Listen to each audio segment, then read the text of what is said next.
비싼 거 많아 잘 쓰라고. 언니 이거 머리카락이랑 손톱이 있는데요. 아, 닦으면 되지 감사할 줄을 몰라. 그거 되게 비싼 거야.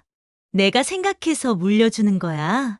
매번 우리 집에 생색내며 쓰레기 투적하는 시누이. 참는 며느리가 문제였을까? 당연해진 가족이 문제였을까? 민지는 결혼한 지 10년이 훨씬 넘었다. 벌써 올해로 결혼 12년째다. 시부모님 댁은 경주의 먼 지방에 있었고 명절이면 좀 더 일찍 내려가야 했다. 차례와 성묘를 준비하는 시간까지 감안하면 항상 남편과 함께 부랴부랴 짐을 싸서 고향으로 내려갔다. 하지만 친정은 없었다. 이미 오래전에 부모를 모두 잃었기 때문이다. 대학 다닐 때 먼저 아버지를, 그 후 몇 년 뒤 어머니를 떠나보냈다. 고아가 된 그 마음을 아무도 모를 것이다. 남편은 그런 민지를 처음 만났을 때부터 품어주려 했고 그 덕분에 민지도 시댁을 너무나 소중하게 여겼다. 혹시 거기서 엄마 아빠 같은 정을 느낄 수 있을지도 몰랐다. 그래서 명절이 와도 딱히 갈 곳은 없었다. 쉬어야 할 명절이 민지에게는 각자 도생해야 하는 또 다른 명절일 뿐이었다. 그럼에도 민지는 명절 준비를 성실하게 했다. 음식도 정성스럽게 준비했고 시부모님을 섬기는 것이 당연하다고 생각했다. 그것이 어쩌면 버림받은 외로운 마음이 찾은 가족이었고 그 가족을 잃고 싶지 않았던 것 같다. 문제는 언제나 같았다. 정확히는 명절마다 문제였다. 남편의 누나 시누이 영희였다. 영희의 시댁은 경주시의 동쪽에 있었고 은호 가족이 사는 집은 서쪽에 있었다. 직선거리로는 그리 멀지 않지만 명절날 오가는 길에는 시간이 걸렸다. 영희의 남편 집안은 제사를 꼬박꼬박 지냈다. 할머니 제사, 할아버지 제사, 아버지 제사, 어머니 제사. 몇 대를 이어온 조상들의 제사를 모두 따라야 했다.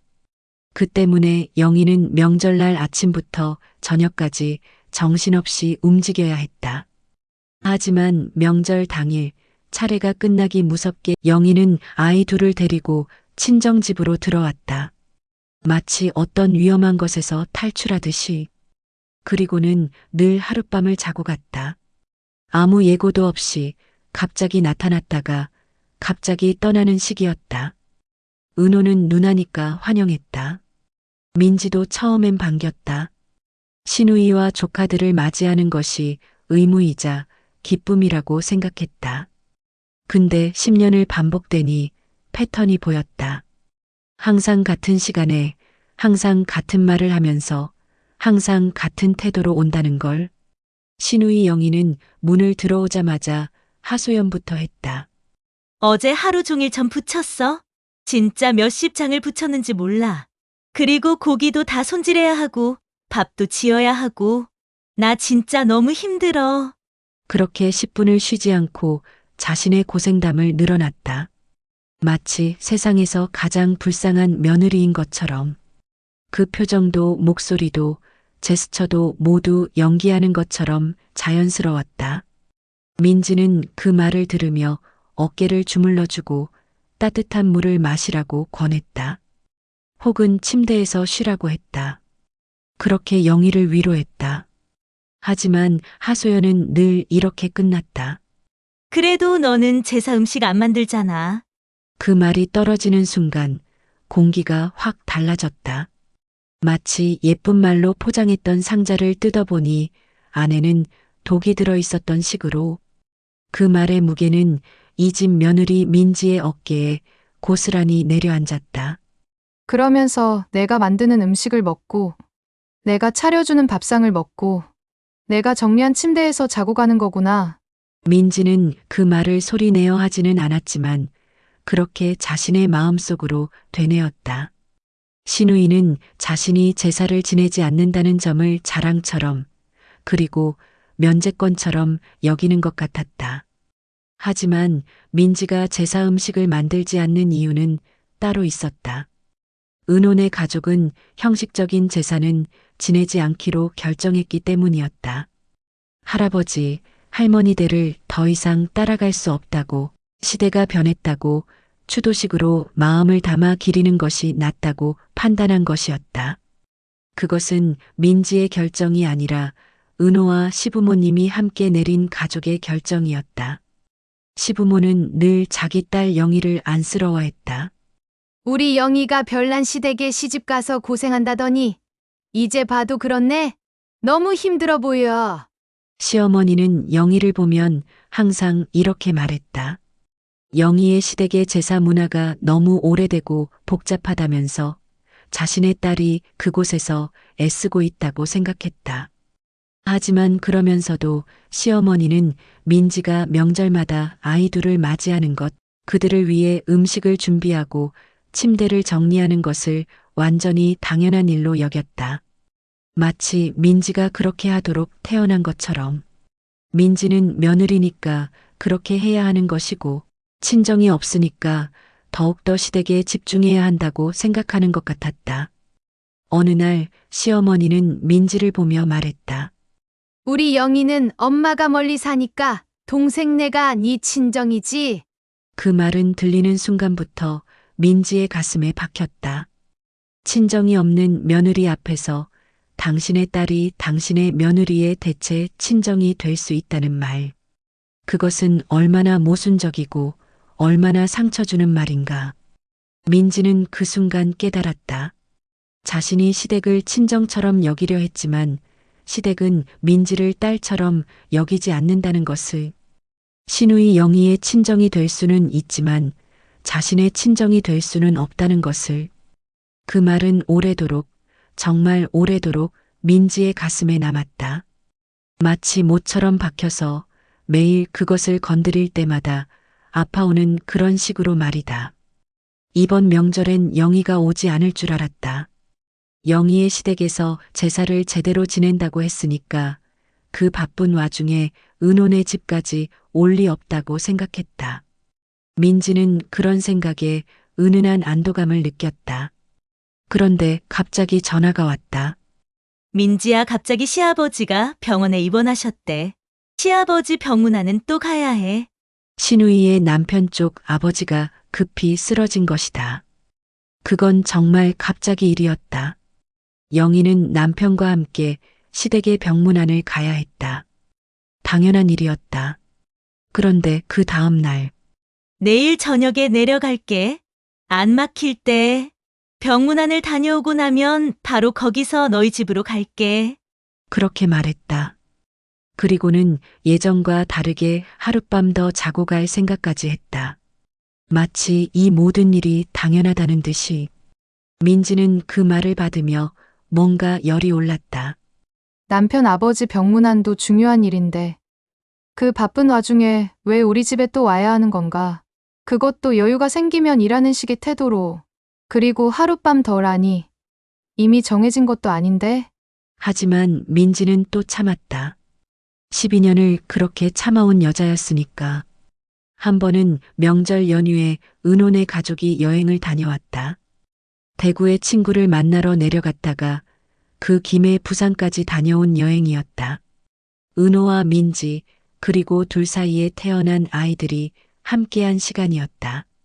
민지는 그 여행을 정말 기대했다. 시댁을 벗어나서 시누이를 생각하지 않고 남편의 가족이 아닌 자신의 가족과만 함께하는 시간 말이다. 여행을 다녀온 후 가족 단톡방에 사진들을 올렸다. 멋진 야경이 나온 사진들, 맛있는 음식 앞에서 웃고 있는 사진들, 아이들이 신나하는 모습들. 그때 시누이가 댓글을 남겼다. 여기 괜찮네. 언젠가 우리도 가봐야지. 그래도 다음엔 은혼의 집에서 자야지. 그 말을 읽으며 민지는 뭔가 불편한 기분을 지울 수 없었다. 우리도 가봐야지가 아니라 은혼의 집에서 자야지라는 말에 집중이 됐다. 자신의 집이 아니라 은혼의 집이라고 표현한 것도 그렇고 당신이 가는 여행의 마지막 목적지가 은혼의 집이어야 한다는 뉘앙스도 그렇고 그 이후 얼마 되지 않아 은혼의 가족이 또 여행을 다녀왔다. 이번엔 서울로 가는 여행이었다. 국립박물관과 경복궁, 남대문 시장까지 다녀오는 알찬 여행이었다. 여행에서 돌아온 그날, 신우이가 단톡방에 메시지를 남겼다. 은혼의 근처에 우리 놀러 가는데 집이 비었네. 빈집이어도 갈게. 그 한 문장. 마치 농담처럼 가볍게 던진 그 말이 민지의 가슴에는 깊게 박혔다. 그것은 너희 집은 내가 언제든 갈 수 있는 집이다. 비어 있어도 괜찮다. 그만큼 편한 집이다라는 뜻으로 들렸다. 그리고 동시에 너는 내 편의에 맞춰야 한다는 뜻으로도. 민지는 그 말의 의도를 모르는 게 차라리 나았을 것 같았다.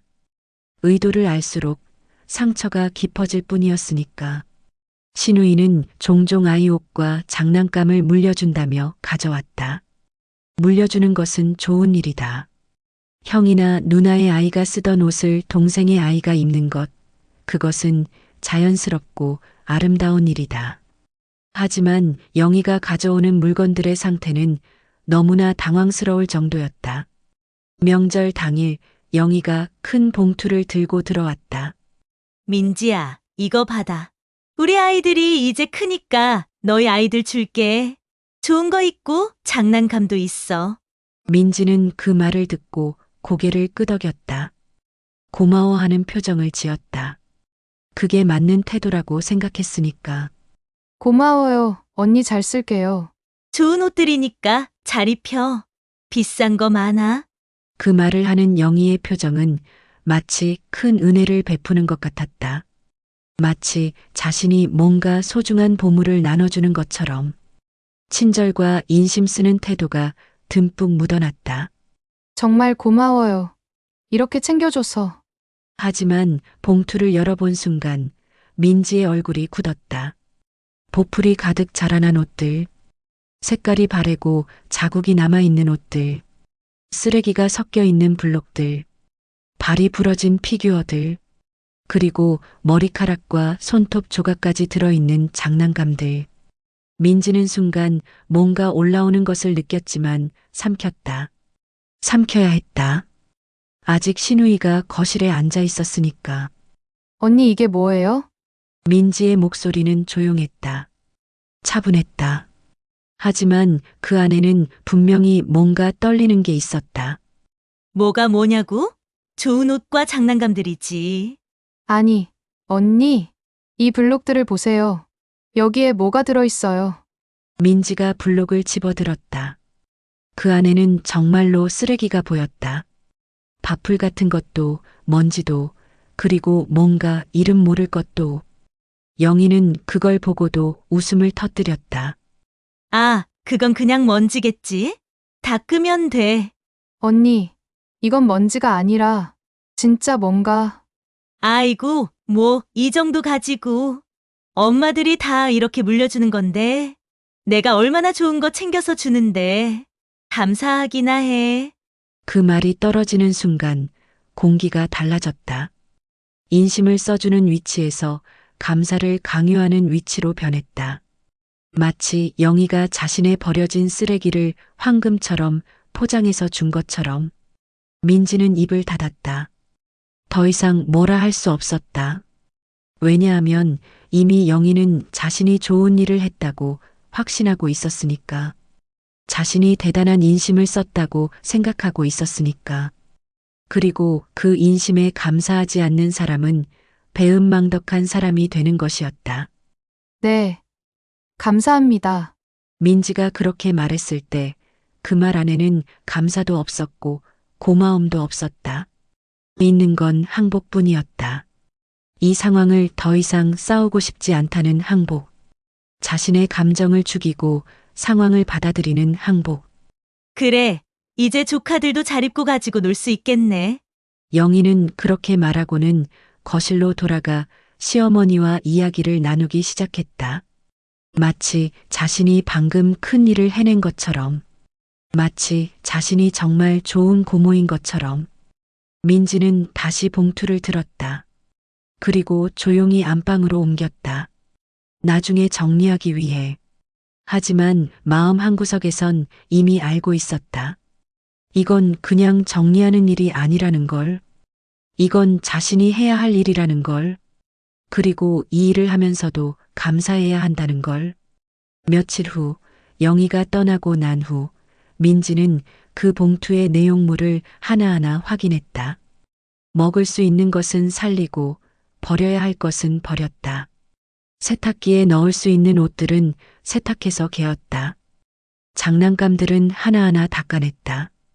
손톱 조각까지 빼내고 머리카락까지 제거했다. 그 과정에서 몇 시간이 걸렸다. 그것도 자신의 시간을 들여서 자신의 에너지를 써서 말이다. 그리고 그 모든 것이 끝났을 때 민지는 생각했다. 이게 인심인가? 이게 물려주는 마음인가? 우리 집에 쓰레기 투척한 거지. 민지가 결혼했을 때 그녀는 정말 열심히 하려고 애썼다. 시어머니의 어깨도 주물러주고 안방도 내주고 이불도 직접 정리했다. 시누이가 와도 반겼고 조카들에게도 자신의 자식처럼 대했다. 어쩌면 더 많은 관심을 주었을지도 모른다. 친정이 없는 자신을 거기서 정을 찾으려 했으니까. 시부모님이 나이가 들면서 민지는 더욱더 열심히 했다. 음식도 정성스럽게 챙겨드렸고 병원 가실 때도 함께 했다. 시부모님의 기념일도 챙겼고 아파실 때는 밤새 간호했다. 그것이 효녀의 도리라고 생각했고 그것이 자신이 가족의 일원이 될 수 있는 유일한 방법이라고 생각했다. 그렇게 10년을 버텼다. 정말로 10년을. 명절마다 찾아오는 시누이. 명절마다 반복되는 하소연. 명절마다 쌓이는 피로. 그것을 모두 견디면서 민지는 웃음을 지었다. 착한 며느리의 표정으로. 하지만 어느 순간 그 모든 것이 배려가 아니라 당연함이 되어 있었다. 누구의 당연함인지 모르지만 아마도 모두의 당연함이었을 것이다. 시누이에게도 시부모님에게도 그리고 어쩌면 남편에게도 며느리니까 이 정도는 해야지. 친정이 없으니까 시댁이 더 중요하지. 10년을 했으니까 이제도 할 수 있지. 그런 당연함이 쌓이고 쌓여서 어느 날 갑자기 터질 준비를 하고 있었다. 이번엔 참지 않았다. 남편 은호를 붙잡고 모든 걸 다 털어놨다. 울면서 분노하면서 10년을 묵혀둔 걸 전부 쏟아냈다. 난 왜 자꾸 누군가의 친정이 되어야 해? 내가 뭐 했는데 이렇게 돼? 나도 상처받고 싶지 않은데 친정이 없다고 해서 시댁의 모든 걸 감수해야 하는 거야? 그 말들이 줄줄이 나왔다. 10년을 자신에게 말하지 못했던 말들을. 남편 은호는 처음으로 정말 확실하게 말했다. 이제 오지 말라고 할게. 아내의 말을 진심으로 들었다. 아내의 눈물을 진심으로 봤다. 그리고 자신이 10년간 아내를 제대로 지켜주지 못했다는 것을 깨달았다. 남편으로서, 아내의 파트너로서. 그 말이 시누이 영희에게 전해졌다. 아마도 시부모님을 통해서였을 것이다. 그리고 영희는 부모에게 전화해 울었다. 자신이 왜 더 이상 그 집에 갈 수 없는지를 이해하지 못한 채, 자신이 왜 상처받는지를 알지 못한 채. 그 다음 날 시아버지의 전화가 왔다. 너무 예민하게 굴지 말고 한번 만나자. 얘기를 좀 나누자. 민지는 그 전화를 받으며 한숨이 나왔다. 자신이 10년 동안 겪은 것들을 이렇게 예민함 따위로 치부하려 하다니. 자신의 상처를 이렇게 너무나 쉽게 무시하려 하다니. 그리고 그 다음 걷잡을 수 없는 대화들이 시작되었다. 먼저 시누이가 남편에게 전화를 했다. 은호야, 뭐가 문제야? 내가 뭘 잘못했어? 남편은 차분하게 말했다. 민지가 너무 힘들어해. 힘들어? 내가 언제 민지한테 힘들게 했어? 내가 뭘 잘못했는데? 그 질문 자체가 문제였다. 자신이 뭘 잘못했는지도 모르면서 자신이 피해자인 양 행동하는 것. 남편은 차분하게 설명하려 했다. 명절마다 와서 푸념하고 물려준다는 이유로 버려야 할 물건들을 내려놓고 우리 집을 당연하게 여기는 거. 그런 게 다 쌓였어. 아, 그래? 좋은 물건 챙겨줘도 난리야. 그럼 다음부터 안 갈게. 그럼 되지? 그 대답의 뉘앙스는 내가 너희 집에 가주는 게 큰일이고 그걸 안 가준다는 게 벌칙이라는 식이었다. 이건 반성이 아니라 거래였다. 하지만 남편은 더 이상 설명하지 않았다. 설명할 에너지가 남아있지 않았다. 그 다음은 시어머니의 전화였다. 민지야, 영희가 너무 상처를 받았어. 민지는 조용히 대답했다. 네, 어머니. 우리 영희가 시집 가서 얼마나 힘들었는데 그런 말까지 들어야 해? 너는 친정도 없으니까 그 정도는 이해해 주어야 하는 거 아닌가? 그 말에서 민지는 가장 상처받은 부분을 다시 느꼈다. 친정이 없다는 게 핸디캡이 되고 그 핸디캡 때문에 자신이 더 많이 양보해야 한다는 논리. 시어머니는 선의로 말하고 있었지만 그 선의는 민지를 깊게 찌르고 있었다. 어머니, 제가 10년을 어떻게 살아온 줄 아세요? 뭘 어떻게 산대? 너는 명절마다 편하게 있고 우리 영희는 제사를 하면서 어머니, 저도 지쳤어요. 친정이 없다고 해서 계속 감수만 해야 하는 건 아니에요. 감수. 뭘 감수한대? 며느리로서 할 일을 한 것뿐인데 제가 한 일이 뭔데요? 제 시간을 써서, 제 에너지를 써서 시누이를 돌보고, 물건들을 정리하고, 음식 장만해서 시누이 먹인 거. 그게 당연한 일인가요? 전화 너머로 시어머니의 숨소리가 들렸다. 아마도 자신의 논리가 무너지는 것을 느끼고 있는 것 같았다. 하지만 인정하지 않았다. 아무튼 우리 영희가 상처를 받았어. 앞으로는 그런 말을 하지 말고 지내.